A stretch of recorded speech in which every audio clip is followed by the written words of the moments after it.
Hi everyone, Sarah here, one of your clinical prosthetists and manager of technical support and global clinical communications with Freedom Innovations. Today's webinar replay is Never a Wasted Moment, Staying Productive During a Downturn. It's hosted by Lesleigh Sisson of O&P Insight and Jessica Norrell of Mozn Solutions. As with all of our other webinar series, we will submit to ABC on your behalf, and for BOC and state licensure, we will email you a completion certificate that you can submit to the board. For additional free online CEU courses that are available whenever you are, you can visit our website, freedom-innovations.com.pno data, and sign up there. Thanks again for your interest in our webinar.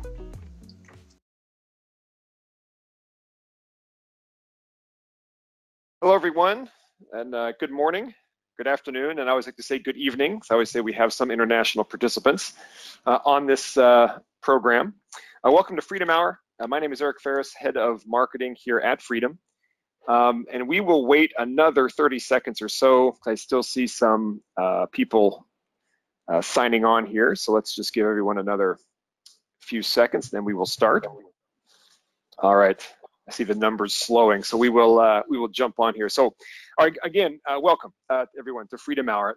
As always, hope everyone is staying safe and staying healthy. You know, when we started this program about 4 or 5 weeks ago, the news was, I think, a lot darker. We're starting to see some optimism now, some I think, light at the end of the tunnel. States are starting to talk about reopening, and so it's obviously good news. So hope all of you are safe and healthy. I always like to start every one of these Freedom Hours with the same message because I think it's worth repeating, and it's very important, obviously, as we go through this COVID disruption, is that all of us at Freedom Innovations, we are here to support you, really in whatever way is needed. You know, I talk about our entire sales team is still out there in the field, ready to help you with whatever you may need over these next few weeks and months. Our customer service team maintains the same hours as they always have, 9 a.m. Eastern to 7 p.m. Eastern. The same goes for our clinical support team. Same goes for our technical support help desk, 9 a.m. to 7 p.m. Eastern. We are open and ready to receive your call. And you know, our philosophy is that we really do aim to be an extension of your practice, an extension of your care. So please, however crazy you think the question might be, you know, please just contact somebody in our organization, and we'll obviously address it very, very quickly. And so in that topic of support, you know, as I said last time, we went through kind of some interview process talking to many of you. What came out of that conversation was that many of you not only wanted product training information, but also business related information. And specifically pertaining to kind of the COVID disruption and how best to maintain your business operations at that time, how to communicate more effectively digitally, right? How to maximize productivity in clinics. And so from that, we kind of formed what we call the Freedom Hour.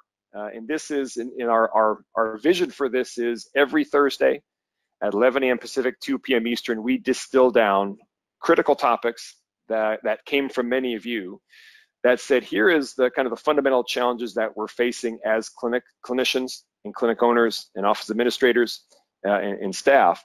And we believe these are the fundamental topics that we'd like to know, and hopefully the Freedom Hour works to address those in a very efficient way.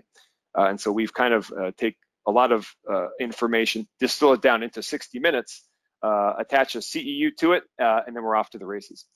So today's topic is around really maintaining and maximizing productivity throughout your clinic amidst a pandemic, right? And amidst a disruption. How do you do that? Where should you be focused? And so we've asked two people, Lesleigh Sisson and Jessica Norrell, two consultants with extensive experience in helping clinics look at their overall operations and maximizing efficiencies and maximizing kind of workflows across 5 different functional areas within the clinic, from business owner all the way to fabrication. So and their insights is very interesting because of the broad spectrum of experiences they bring to the table. So I'm very excited about their insights.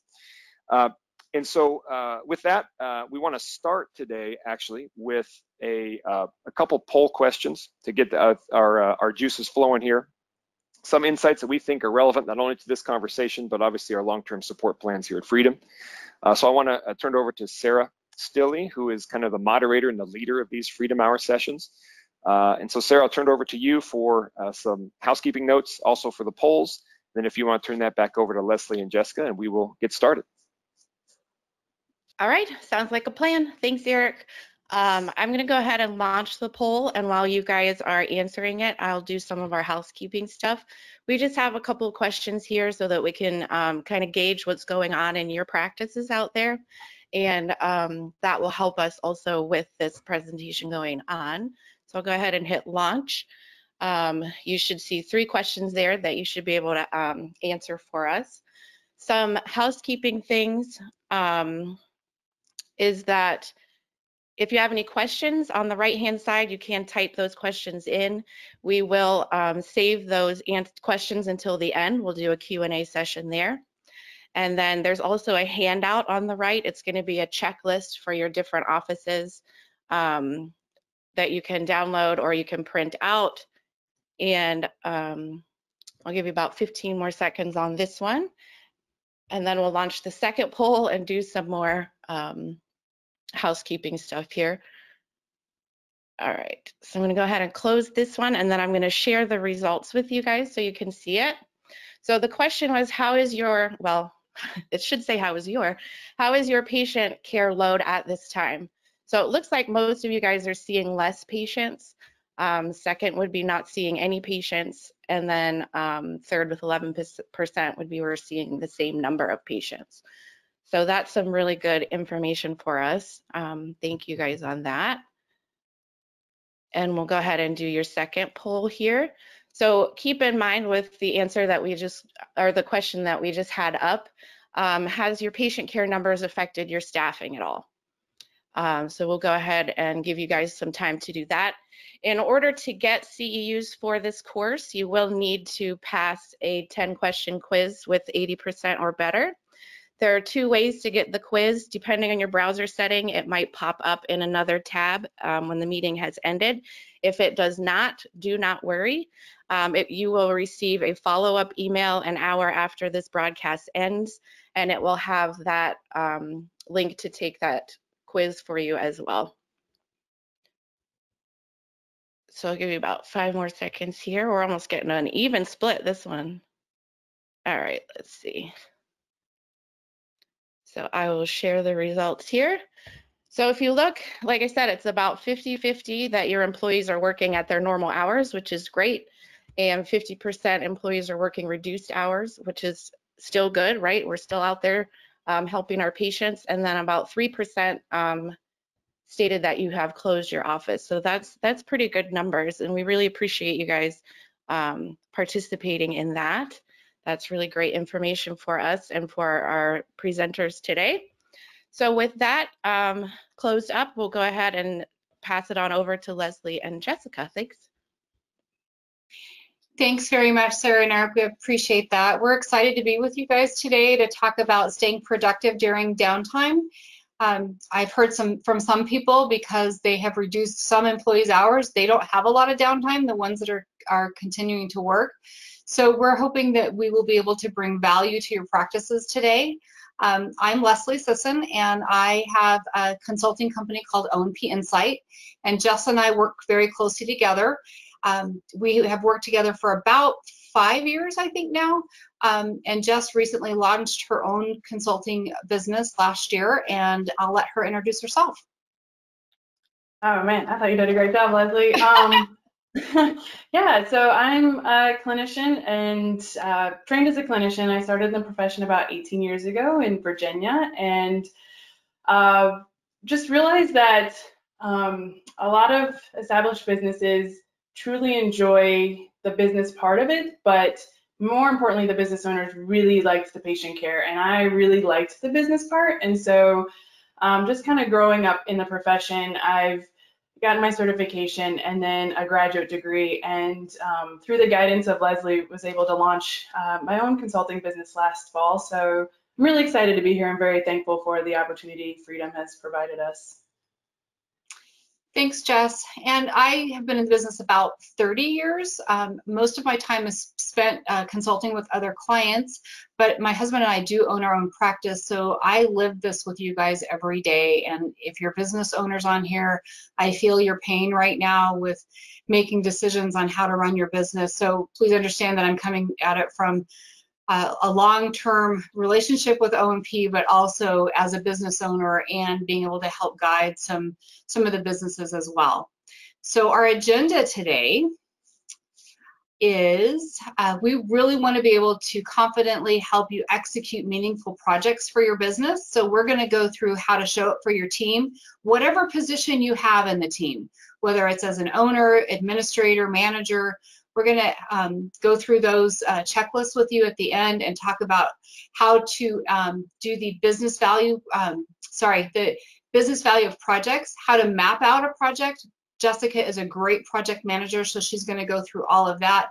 And then potential projects for your business. We actually have some ideas for you.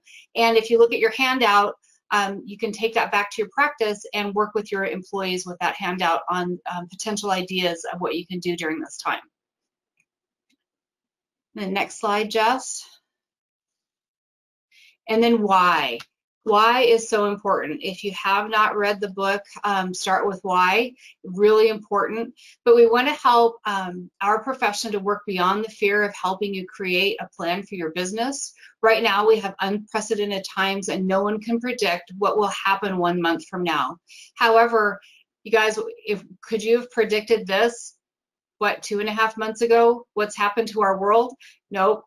So however we can control our thoughts and most importantly, our actions and our words. So now is the time to redirect your focus from daily chatter about COVID-19 to what you want your future of your business to look like.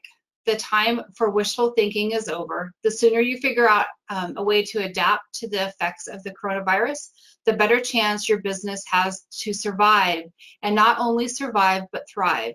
This is your time. Pre-COVID-19, how many of you had joked about you don't have enough time to do XYZ for your business? I know that I did. There are plenty of things that got put to the bottom of my to-do list. Oh, I'll get to that later. That's not important right now. It's not urgent right now. I have to take care of this.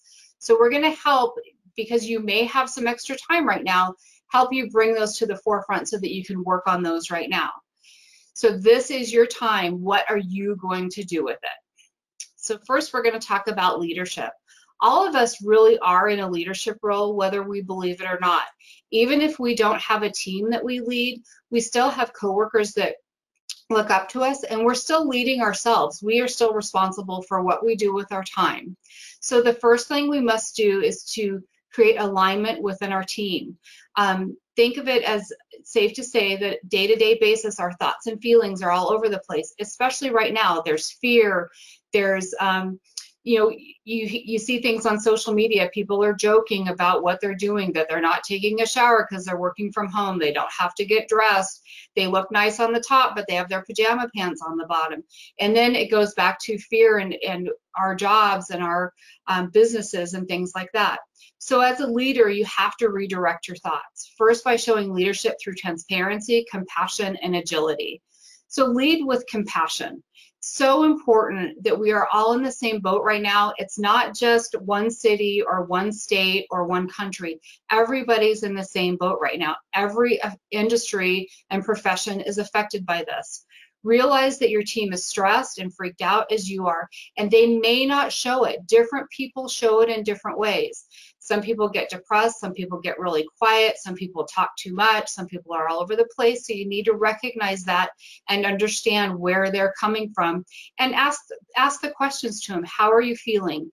Connect with them on that level. Every one that we come in contact with is searching for answers. We don't know what we should do. I just got off the phone with a client and they said, I need to travel to go see them. And they said, are you afraid about the virus? And when are you going to come? And so they're vacillating between, we really need you here, but we're afraid for your safety. And so a lot of us don't know what to do. If you know who Brene Brown is, she said, none of us have ever been through this, and she calls it FFT. So F, first timers. So just realize that we are all first timers in this. So deal with this very, very respectfully with your and with compassion with your team members. So transparency. Jess and I talk about this all the time. Be a servant leader. In order to lead well, you first have to serve well. And that's a great example then to your team. Show confidence and courage, but balance that with transparency and vulnerability. Agility. When Jess and I worked with a software company, we did a lot of agile projects, and we had to be very agile in our thinking, in our time, in the way that we organize things. And this is very, very important. So do your employees have flexible hours right now? Some of them may have kids at home that need more attention. Can you set them up remotely? I have several employees that work remotely for me, but they always have, but now some of them have kids at home too. So we're trying to do webinars, we're trying to do client calls. And you know what? Sometimes a 4-year-old shows up right here, and that's okay. We have to be flexible and agile. And then what about follow-up phone calls, or even instituting telehealth in your practice to make follow-ups instead of having those patients come in your office? So those are just some examples of agility.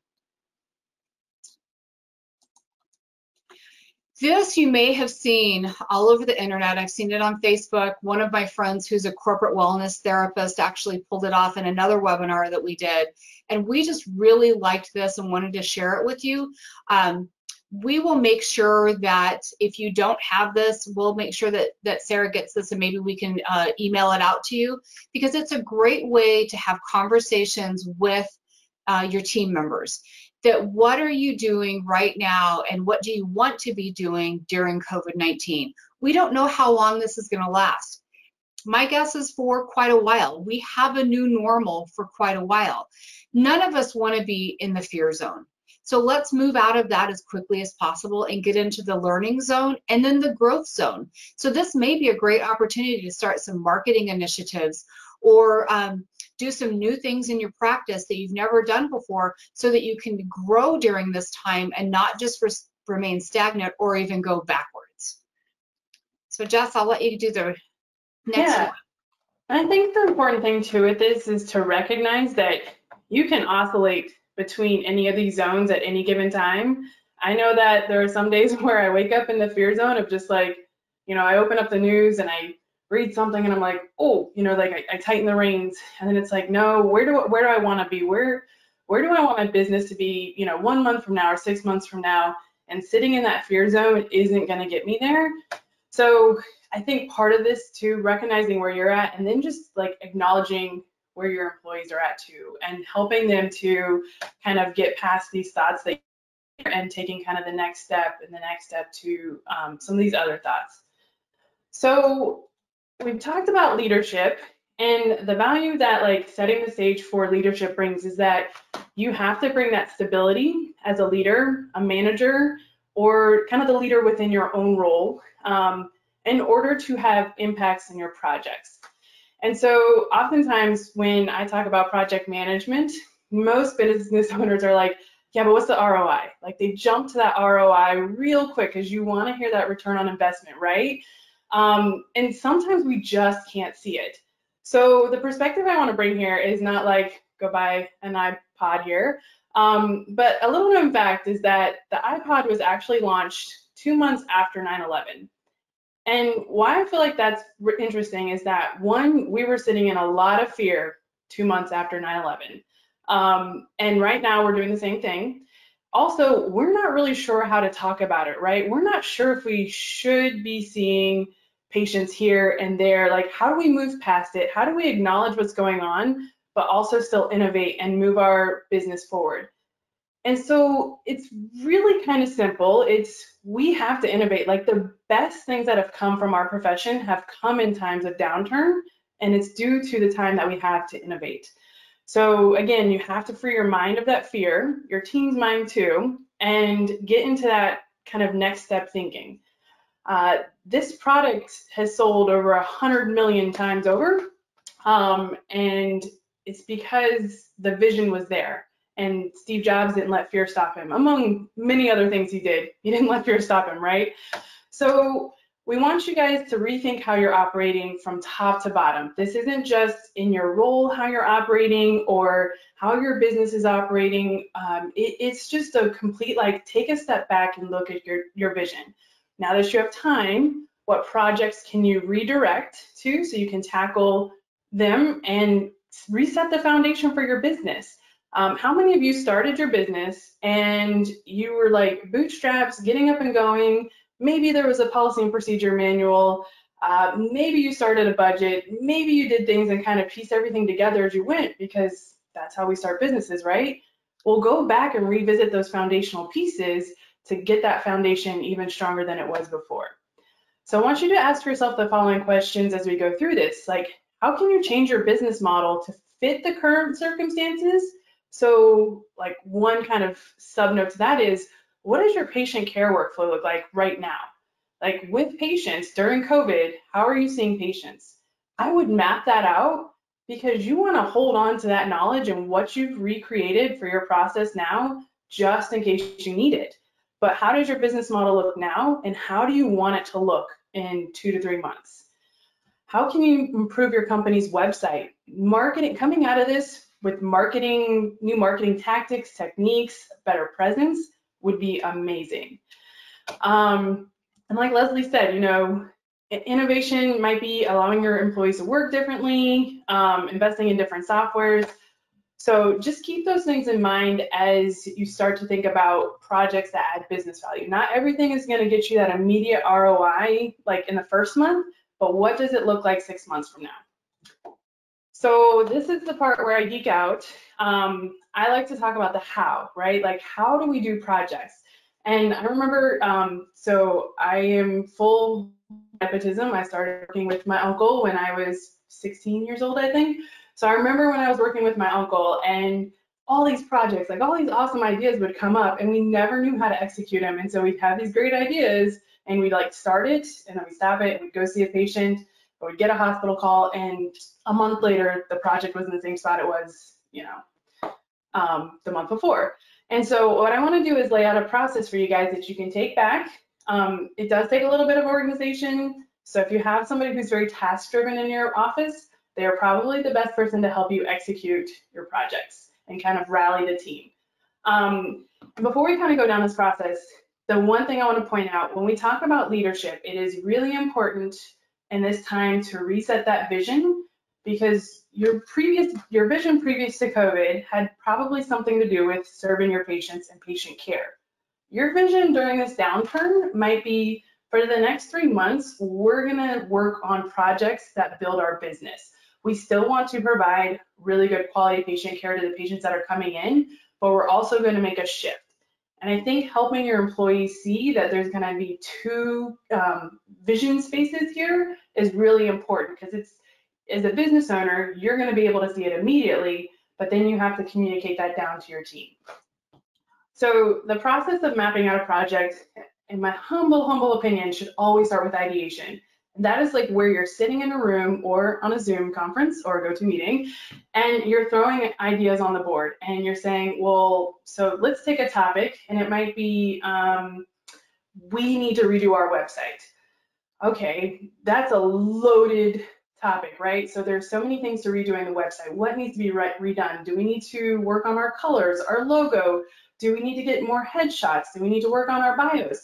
Like, everything that you can think of that goes into website design needs to be thrown out there and written down and documented. Because the last thing you want to go to is project development and go, oh man, we should have planned to get headshots for everybody, and now we've got to figure out how to budget in a photographer and when we're going to plan that. Right now, you can't really plan for a photographer unless they're, you know, 6 feet away from you, but you get what I'm saying. So don't skip the ideation step. And these are some questions you should ask yourself when you're in that step. So what is the problem you're trying to solve? How is it going to benefit your customers and your organization? And again, because you guys are in the business of patient care, we're always going to think about both aspects. It's a business solution and a patient care solution. And maybe some of these projects don't fulfill both, because they could be just a business solution. But if you're thinking about both, there might be some tie over.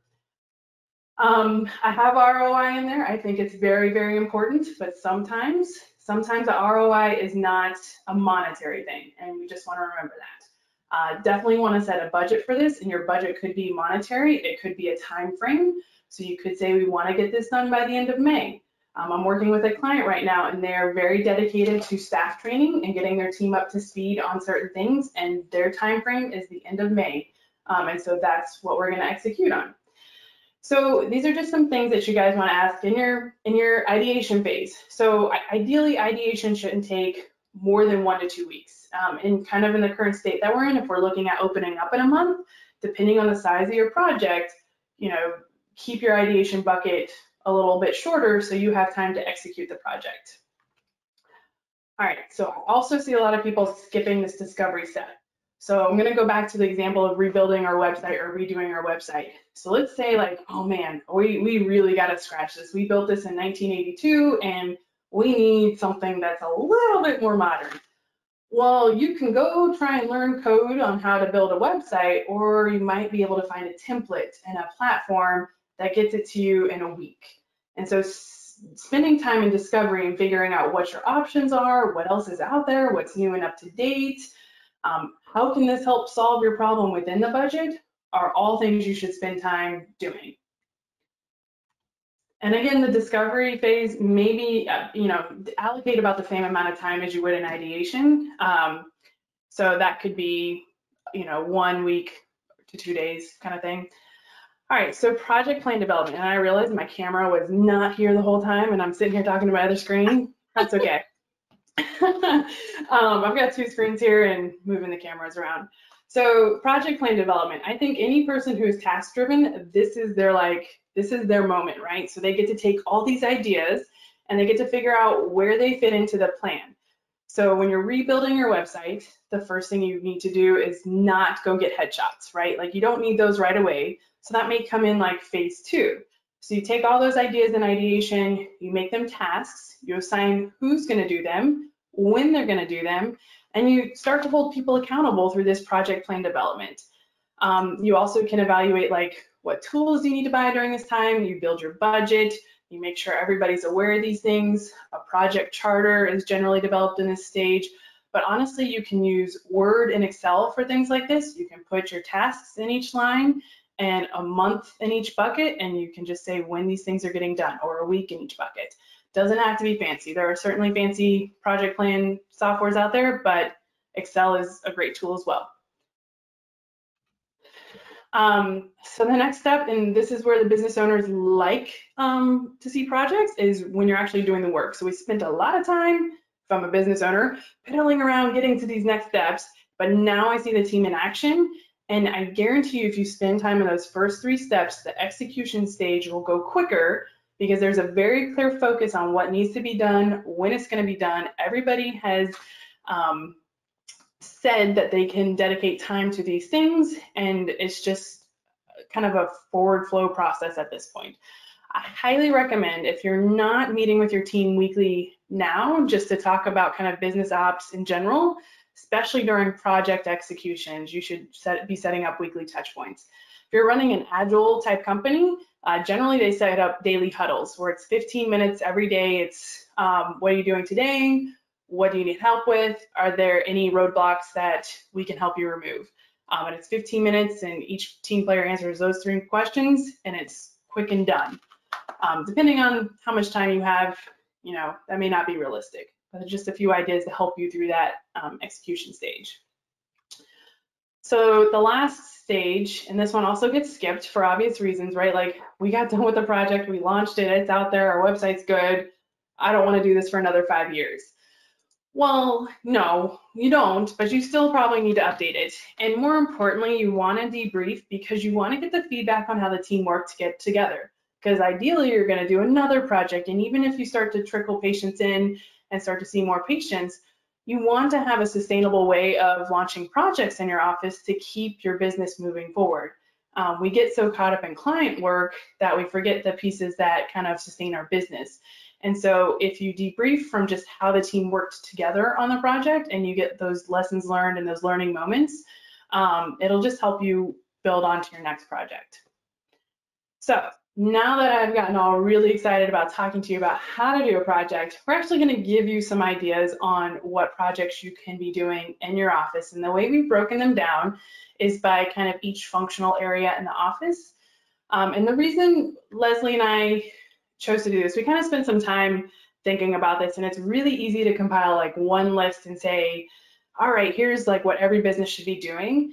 But at the end of the day, like we each have our own hours and our own things that kind of help fill our own buckets. And so we thought for a business owner, like what are the things the business owner and like what can they focus on?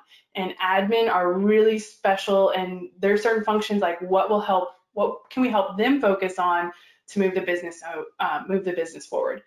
And this comes from honestly our experience on site. We go on site enough, and Leslie far more than I do, but we go on site and generally we get hit with kind of the same pieces or same pain points, I guess you would say, right, Leslie, that it made this list kind of easy for us to compile, because we really feel like we have a good understanding of like what those pain points are for each kind of segment in the market. Yeah, absolutely. We often will get brought in because they need help with something.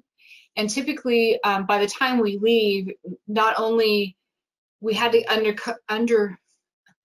uncover several things to get to be able to deal with the thing that they brought us in for, whether it was employee issues, software issues. I mean, I can't tell you how many times I have had to ask the owner, will you please go get a computer that doesn't have Windows Vista on it? So I have stayed late and actually set up computers for people and got their software on there and things like that. So it's stumbling blocks. So as business owners, and I've had to go through this, I understand, I get it. So it's time to focus on the structure of your business as a business owner or manager. Sometimes your owner may not be the person that is in necessarily daily control, and maybe there's a manager that does some of this. But first, we need to understand where you are now, what's the state of your business foundations, and then where we need to go from there. One thing that Jess and I'm I'm not necessarily going to go in order of these, and I'm going to touch on all or most of them, but review and revise a budget. Most of the companies that I work with don't even have a budget. They don't even know what their drop dead number is that to pay all of their operating expenses and all of their labor expenses. What do they need to have to come through the door? And right now, that's really important so that you know what you need to have, what's in your pipeline, so that you can keep your businesses open and you can keep your employees employed full time. So that's really important. And I would say to tag on to that real quick, Leslie, like if you've received any sort of stimulus from the government, having that budget now is far more important because you need to make sure you're properly allocating those funds for your business. So if you need help with any budgeting, we'd be happy to do that. We're very passionate about this. Or your CPA. And in that note, I have a spreadsheet to help log that information. I shared it with Jess today.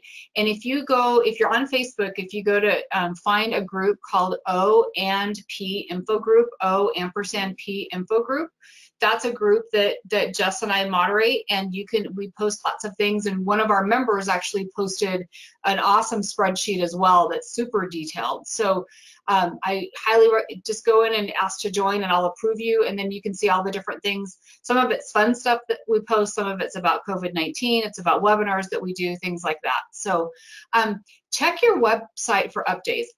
When I start working with a new client or somebody calls me and I want to check them out and I don't know them, I automatically go on their website.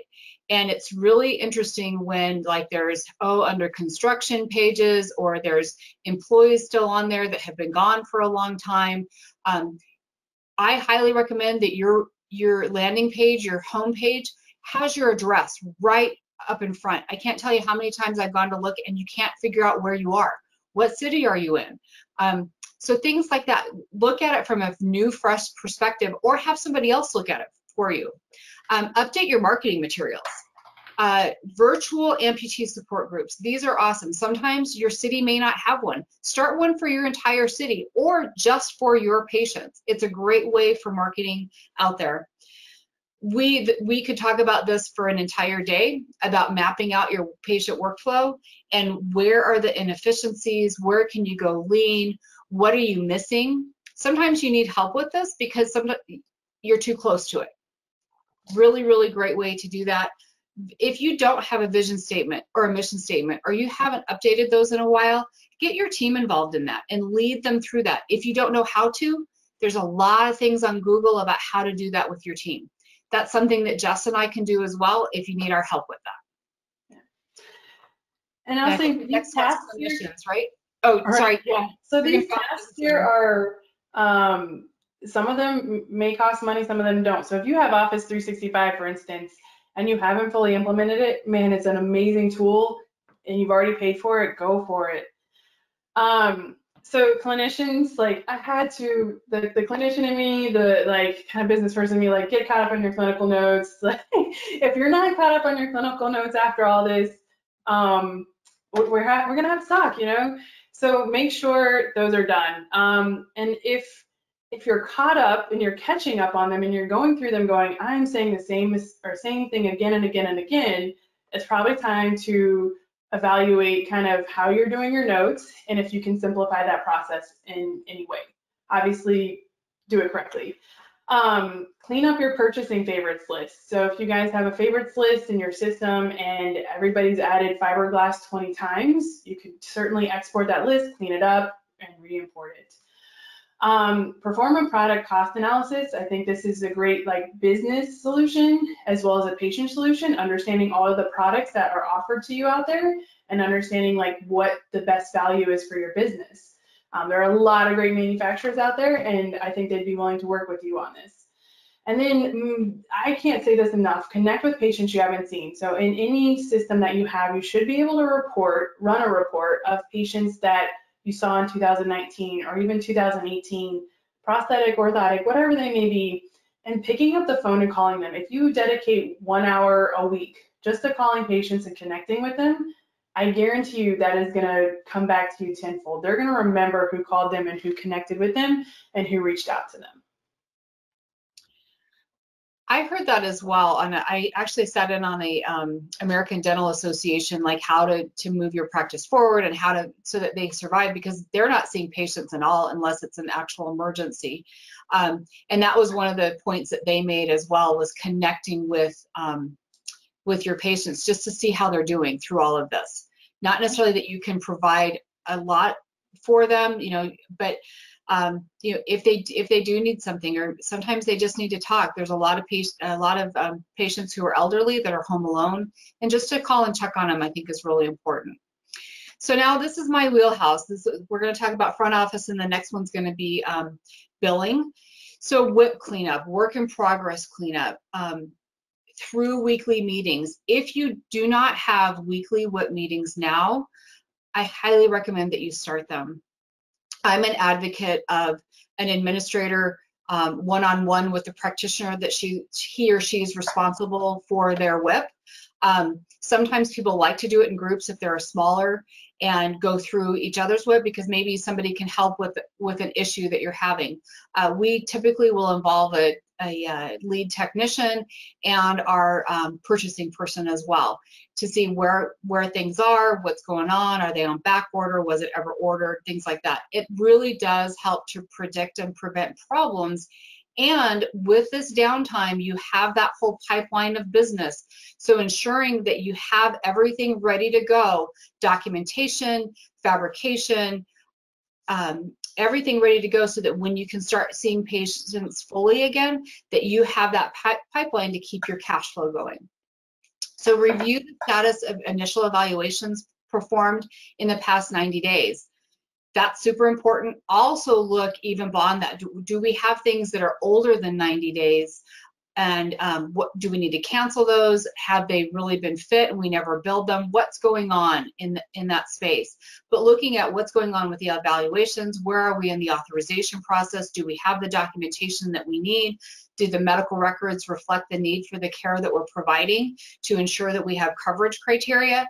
So make sure that all of that's getting done. And then it's really great practice so that if you have holes in your process, it helps practice this now so that when you do ramp up again, that it's very easy and it's very systematic. It's disciplined execution of these principles really makes it seamless. It's kind of clunky in the beginning, but if you have a role and everybody holds one another accountable for their participation in the process, it really does become seamless after a while. Follow up on patient satisfaction surveys. If there are something that has come through that might need some attention, or if you got a great compliment, call that patient and say, hey, thanks, we really enjoyed having you in the office.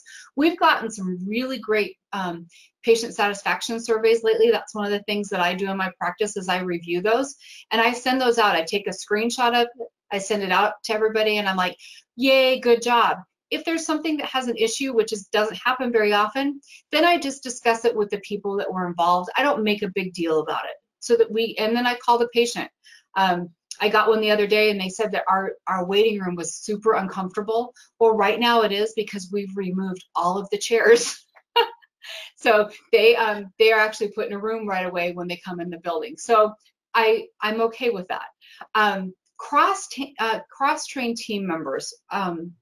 So that if somebody's out, if somebody does get ill or maybe one of their family members has COVID and they can't come to work, make sure that there's somebody that can step in and do their job if need be, and then complete chart audits and review the results. What's going on, what things are missing, not to play the blame game, but to ensure that your processes are really smooth and that you can move forward, because the front office really sets the tone for that entire claim. Trying to catch it up after it's been delivered or billed is very, very difficult. We need to make sure that we are catching that stuff up front and preventing those issues. Yeah. And I'll say those chart audit results will feed right back into reviewing your patient care workflow. Absolutely. And then billing. So billing is an extension of the front office for some practices. Some people have multiple hats that they wear within a practice. Some it's very delineated where the front office does certain things up to billing and then the biller gets it and they send it out. So billing, AR, collections, accounts receivable, all of that is kind of what we put in billing here. So looking at and reviewing your AR over 120 days is very important. What do we need to write off? What patient statements do we need to send? What can we learn from why there's stuff at 120 days? Most insurance companies pay you somewhere between 15 and 45 days. So really, when it hits that 60-day mark, you should be like, okay, did they not get it? What's going on? Was it rejected and nobody did anything about it? Was it denied and never followed up on? Sometimes when things are denied, you only have 30 days to appeal it. So what's going on with those claims, and looking at every single one and having a plan of attack. Depending on the size of your AR, you may have to give different sections of it to different people. I also highly recommend our typical, what we do in the business is we look at the big dollars first and then we go down. Try it differently and flip it. Start at the small dollars and take care of credit balances and then move up. And you will have touched every claim and maybe have somebody start from the bottom, somebody start from the top and meet in the middle. But coming up with a creative plan, don't do just what you've normally done. Also, your AR is cash that's just hidden right now. This would be a huge impact on your cash flow if you really work your AR. I'll give you an example. I went into a client several years ago. It was actually my very first client that wasn't a friend. And we started the week of Halloween, because that's the time that I was at their office. They had changed some staff. I had to train their staff on software and on O&P, but we collected more in the last 2 months of that year than they had in the previous 10 months. And they went from a significant amount in the red to a significant amount in the black. So AR is your hidden cash right now and really should be your billing and your AR team's focus. If they've done all that, then go and review your insurance contracts. Do they need to get updated? Do you have copies of them? If you don't, contact your provider relations person, get a copy of it. Have a database on your server so that everybody can review those contracts and scan those in instead of in a drawer somewhere. Make sure that they're very easy to find. Again, cross-train your team members in this area as well. Depending on your software, you should have some type of report that you can tell what has been delivered and not sent to bill or not billed. You should be doing that every week. I can tell you that I have gone in, that's one of the first things that I do when I go into a company, depending on the software that they have. I run a different type of a report and I look at things that didn't actually get billed that have been delivered. One company, I found $150,000 in billing that never actually went out the door. It got stuck somewhere along the way. So ensure that you're doing things like that. And we're gonna give you guys these lists that include this and even more. Yes. All right, and our last but not least, our favorite bucket, our favorite innovative bucket, right? Like my text, like, this is your time. This is your time to innovate. And all those crazy ideas where a practitioner runs up to them and is like, oh, what do you think about, what if you just did this? What if you just did this a little bit differently? What do you think about this? This is the time to just, what do you think about them and try them. But there are other things to do to help the business as well, like getting our fab orders 2 weeks ahead, using a fab tracking system or cleaning up your fab tracking system, and putting that kind of in the process. A lot of people adopt their software system, and fab tracking and maybe a few other pieces kind of seem to be the last ones to kind of get the buy-in from the team. So maybe integrating or implementing some sort of system that helps with that communication from CAS to device completion in your office is something that could be done, or even just looking at that workflow and seeing where you can improve it. Setting up your inventory either in a P&I system or even in Excel. I know a lot of people love their inventory in Excel, which is good at the end of the year for your CPA. And just organizing the lab, cleaning the lab, organizing the stock materials, like all those things. It's like spring cleaning. Like, we all hate to do spring cleaning and we rarely find the time, and now we've got the time to spring clean. So the tech team, like, they could have their hands full too here as well. So those are the buckets, and like Leslie said in the beginning, on the GoToWebinar tab, there's actually a PDF of these forms, these buckets, plus some more that you guys can download and check off as you do, or you can add notes to them and kind of create your own.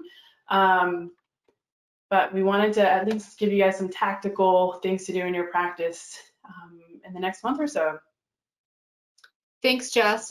We want to invite you to our live event. We hope that it's going to happen in October. It was actually supposed to be the beginning of April, and luckily everybody that signed up said, hey, just move my registration until October. So it's going to be here in Las Vegas, where I live, and it's a Lead O&P Leadership Summit. And Jess and I will both be speaking there. We will also have an HR expert, a corporate wellness expert who's also a marriage and family therapist for those of us that are married to our businesses and our business owners. We will also have some business leaders and some other clinicians. And so we hope that you will consider joining us in Las Vegas in October. And now I think we have wrap up and questions. And Sarah, maybe you have some questions for us. Yes, that's perfect. Thank you guys so much. I do have somebody that would like you to go ahead and repeat the Facebook group that you mentioned. Sure. It's called, actually there's two. One's Lead O&P, that's primarily for owners and managers. And then, but the main one is called O&P, like O&P info group. Okay, perfect. So they can just search that O&P info group and it'll come up. They can. It's really easy to find. And then just, I think I ask a couple of questions like what company you're from maybe, and then why you want to join, because sometimes we get some weird people that want to join. So I just kind of vet that out a little bit. So if I don't know you, I just make sure that I know who you are. So, and then I'll approve you, and then here's our contact information. You are more than welcome to contact us if you have a question or if you are interested in our services. We do things separately, but we also do some projects together. We have a collaborative relationship. And we'd love to hear from you guys and would love to hear your feedback. So thank you very much. Okay. Anything else? I did have someone want to add, don't forget to get caught up on your CEUs. And yes. I'm going to use this as a shameless plug.